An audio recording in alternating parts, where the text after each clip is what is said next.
Get ready to witness art in action as our city comes alive with color during the second annual Downtown Corpus Christi Mural Fest.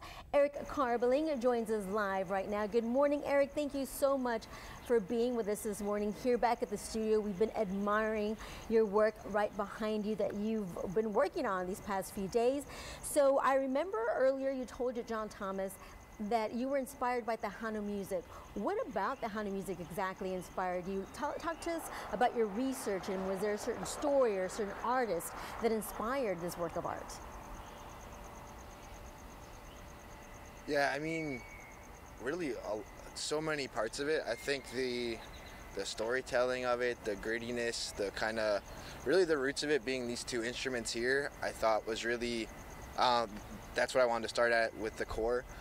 One artist that really stood out was somebody they sent me here, El Dusty, who it seems like is like kind of doing so many different modern things with a lot of like different historical sounds. That was, he really, the way he kind of captured what's going on now really kind of set the tone for me, for like how it's kind of being carried forward as well. And that really was something that really helped shape the right way to look at this kind of piece.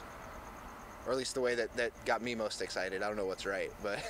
No, you got it exactly right. As a matter of fact, you cannot really listen to a song, a Tejano song, without hearing the accordion, without hearing that guitar. You were telling us also about some reactions that you were getting as you were painting.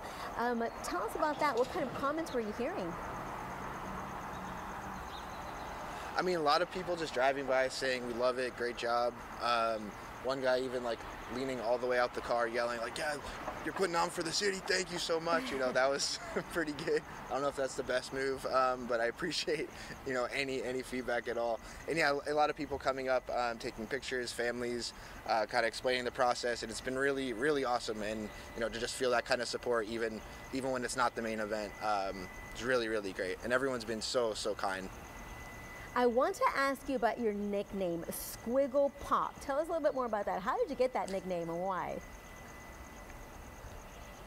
Squiggle Poppy. I think it's based on, you know, my style of building things out of squiggles.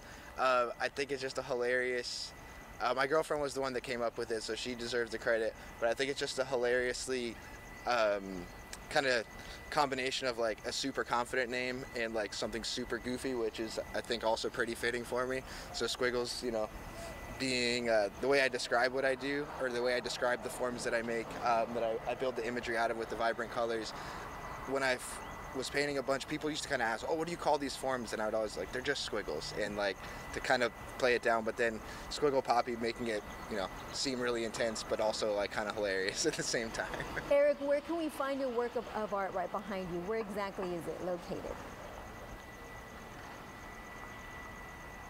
We are at the corner of, I'm looking at the streets right now because I'm not the best, I'm gonna be honest. Chaparral and I think Cooper's Alley. There you go. Thank you so much. On behalf of the Coastal right Bend. Across the street from Shook Mechanic. There we go. Now we know exactly where you're at.